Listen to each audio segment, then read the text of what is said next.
Good afternoon, everyone, and welcome to today's very short webinar, Otus in 20 minutes or less, where we're going to focus on our data and assessment tools. My name is Keith Westman. I'm the COO of Otus. While I've been at Otus for a few years and been in ed tech for about 11 years, most of my career has been on your side of the phone, where I worked for school systems in the Chicago area, which is where Otus is based. And I've served as a classroom teacher, a director of technology, principal of a middle school, before I made my move to the ed tech side of the world. So what we're doing at Otus is trying to improve educator efficiency. What do I mean by that? Essentially, the problem that I know a lot of us here as longtime educators experienced in schools is that it's really hard to see a holistic view of student performance, because there's so many technologies that are used in the classroom and none of them talk to one another. So in order to figure out how a child is doing, you end up having to log into a variety of different systems, and that just becomes a problem because it's inefficient. And when things are inefficient, a lot of times they don't get done. So if you think about what we're working towards with Otus, is teachers have all of these different tasks that they have to do.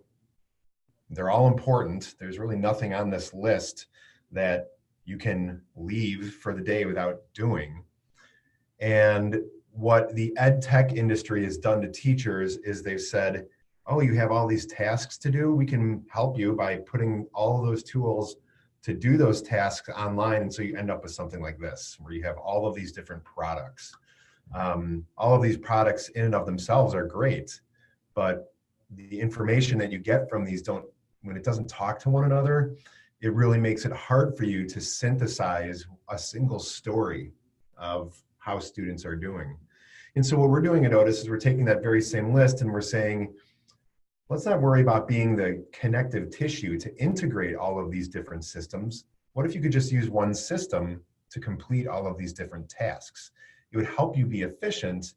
And then now you can actually see students more holistically, because all of the information from these tasks is in one place. So Otus is this pre-integrated platform for students, teachers, leaders, families. And we have all sorts of different tools to help teachers complete those tasks. But the ones we're going to focus on today have to do with assessment and data management. So I'm going to get into a live demo in just a moment, but we're going to talk about the formative assessment tools in Otus. You'll see an easy to use interface. We offer pre-aligned item banks. So when you go to create your assessments, you can start with some items that have already been created. And you'll notice that the formative assessments are pre-integrated for you with Google, Desmos, Text Help, Learnosity. In a few weeks, we're going to be releasing our Turnitin integration. Then we also have integration with something called GradeCam, which allows you to have an assessment on paper that gets scanned into Otus. And the other thing to know is that we also will integrate with existing student information systems. So when it comes to rostering Otus and making sure that it has the right students in the right classes for your teachers, we just essentially mirror your student information system. Now, there's two student information systems that actually will do a gradebook sync with Otus, and those are PowerSchool and Infinite Campus. So once we give kids the assessments that we've created, we want to use the data, which is really what makes anything formative. I'm using the data that I know to change my behavior when I see the students next. And so we'll also discuss how you can report out on all of this data from these assessments so that you can use it to do things differently the next time you see the kids, which is what actually makes your assessment formative. Oftentimes, especially educational technology companies will say that they'll leverage that word formative to say, hey, here's a fun or engaging assessment you can give your kids. But in our view, nothing is formative if it's being given to kids and then just sitting there. The results are sitting there, and there's nothing being done differently by the teacher the next time you see the students based on what you know from that assessment. So let me go ahead and log into Otus.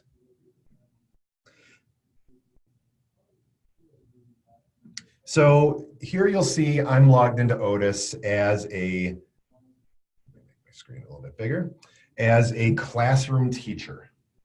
So as I shared with you, you'll have a bunch of different tiles which represent your different classes, and those classes will stay in sync with your student information system, whichever student information system you use. The only thing that makes PowerSchool and Infinite Campus remarkable with Otus is that the grade books will also sync. And then the asterisks for that, only points, not standards. But let's take a look at assessments. So we want to build some formative assessments in Otus. So Otus offers 4 different flavors of assessments. Simple assessments are exactly what they sound like.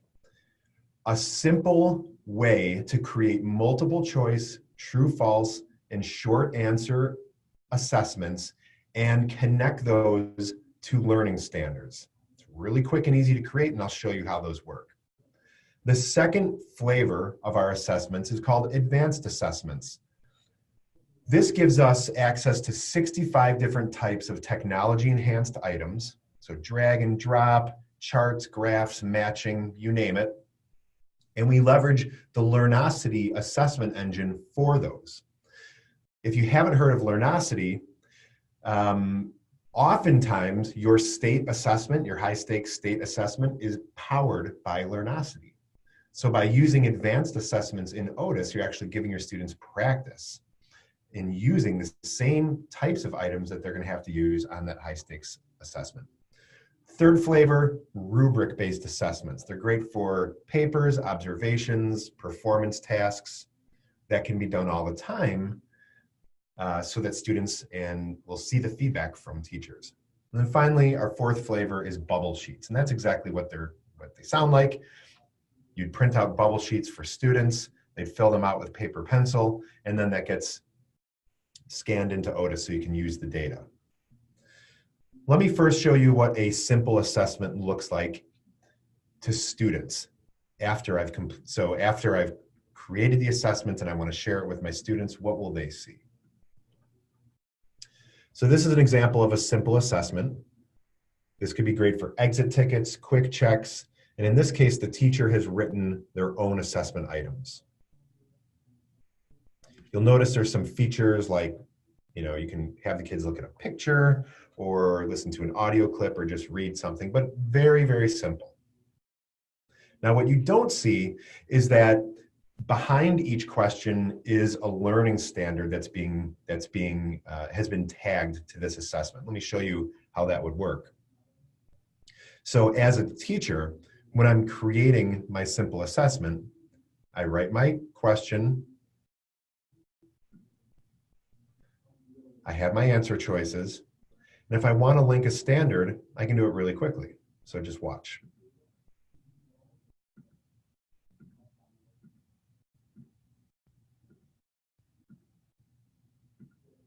Now, if you don't use Common Core, that's okay. For your state or for your part of the world, you'll only see the standards that you use. And for teachers who have a common set of power standards maybe that they're using, you don't have to go hunting for those standards all the time. You can very quickly access the standards that you use most frequently. So now the student takes the assessment, and the teacher is going to be able to look at the data, and we'll do that in just a moment. The next type of assessment I want to share with you is an example of our advanced assessments. So again, this is what it looks like when the students are completing the assessment. So all sorts of different options. In this case, you see that I have my text help toolbar. So if kids who have IEPs that require access to a dictionary or to have certain words read, they can even be read in different languages, you can do that. And you get the idea. All sorts of different items that can be created by the teacher and given to students. So if the teacher, or if you don't want to create your own items, you can of course have access to an item bank. And the way that works in Otus is when I'm building the assessment, I would take a look at one of two item banks that we have. And I can say that I'm looking for by subject area or by language or by DOK or cognitive demand, or you can actually just look by a specific learning standard. So I can say, show me all of the questions that have to do with this learning standard. And then you can add those to your assessment. Now, if I'm creating common formative assessments at the district level, I can also make sure that I exclude from the library of, or the assessment item bank, any items that I have put into a common formative that we're going to be giving across the district. This makes sure that the items your students are seeing, they haven't seen before in a different setting. Let's take a look at our rubric-based assessments, and that's actually my personal favorite because I think it's a little bit of a more authentic way to assess students. So when you go to build a rubric, you're just putting in, the title of the rubric descriptor, a description, you're linking standards, just like you have before when we were creating other types of assessments. And then you're creating your grading scale and putting in descriptions for mastery or approaching mastery, and then rinse and repeat. Now, the cool thing is if you go to create another rubric and you start typing organization, Otus will say, hey, this looks like a rubric descriptor you've used in the past. You want to reuse it here. All of these assessments, by the way, that I'm creating can be shared amongst colleagues. So if you have someone who wants to create assessments or enjoys doing it, they can easily share it with colleagues who may not have that same passion for building assessments. Now, once you are going to use the rubric to assess students, this is what it would look like. So there's two different views. There's a grid view where I can literally go through and just grade how my students are doing on different standards. Or if I click to look at an individual student, in this case, I've actually attached a copy of a Google Doc to the rubric. So the students are going to write in their Google Docs. And if I want to give them feedback in Google Docs, I can do that just like I normally would do in something like Google Classroom. But the unique thing about Otus is now I have access to my rubric that I can complete in this side-by-side screen. And if I need a little more screen real estate for the rubric, I can expand that. Now to get to the next student, I would just click on the next button and you'll see I'll get this next Google Doc for Sammy and my next rubric. Students can upload a bunch of different artifacts as well, a video, an audio clip, a picture, and I can even do the same in return. So I can leave video feedback for the student. Now, what's really cool about this is, again, all of this data is going to flow into those gradebooks that I'll show you in just a moment. But if I hit the star icon, it's also going to add it to a portfolio. And that portfolio is going to be something that teachers, school leaders, the student, and even family members can view, even if they don't have a Gmail account. So you're giving them access to not only the product that the student created, but also the feedback that the teacher left. Now, the final type of assessment that I'll share with you is really hard to demonstrate in a web demo, but it's called bubble sheets. And what that means is that you're just creating an answer key or a bubble sheet for your students. And when you go to assign this, it's just going to generate a bunch of answer keys that can be printed out, given to your kids. Once the students are done, they can either hold their answer key up to a screen. It will take a picture and import all the data. Or you can take your 180 answer keys, take them to a scanner, have it email a massive PDF to you, and then drag that into Otus, and that will score all of those for you on the fly. So we've talked about how we can get formative assessments into the hands of kids and how we can create them as teachers. But what makes anything formative is when we look at the data. So I'm going to go look at my grade book. And I see that I have two different options if I want. Now you can have just points, you can have just standards, I have both. But the way I can look at the data in this case is I can look at standards data. So I can say I've given my kids, in this case, 17 different assessments or attempts on this particular learning standard. Here's how my entire class is done. You know, when we look at them most recently, if I calculate their attempts on their most recent attempt, here's the breakdown of how my kids are doing. Now I can change that to say, you know, show me a decaying average or the mode or the highest ever. You determine how you want that to be displayed. You can even exclude a few options. And then what I can do is I can say, all right, well, there's 3 kids. Here's how they scored. I want to create a small group of these kids called, you know, they're not at mastery for 4.1. And I'm going to put all of these kids in that group because when I go to reassess the kids, I don't want to reassess all the kids on the same standard. I just want to send the assessment to these 3 students. So a very quick and easy way for teachers to group kids based on the data. Now, if I go and click on any one of these cells, it's going to show me all of the different attempts for Michael, how he's done over a period of time. And if I want to click on any individual point in time, I can do that just by clicking on one of the dots, and it's going to show me how he was assessed on that attempt. Cool thing is the students get to see the same information, families, school leaders, and the teacher. Now, what if I just want to look at the data for one individual assessment? I want to see how my kids did. I'm going to navigate over to the analytics area, and we're going to ignore the fact that teachers can also look at third-party data in Otus. So again, if we think about all the tasks they have to do, of course, that's one task that we have them do. So that can all be done in Otus. But what we're talking about today is looking at data for an individual formative assessment that I gave the kids. So what I'll do is I'll go find my English 2 assessment that I gave them.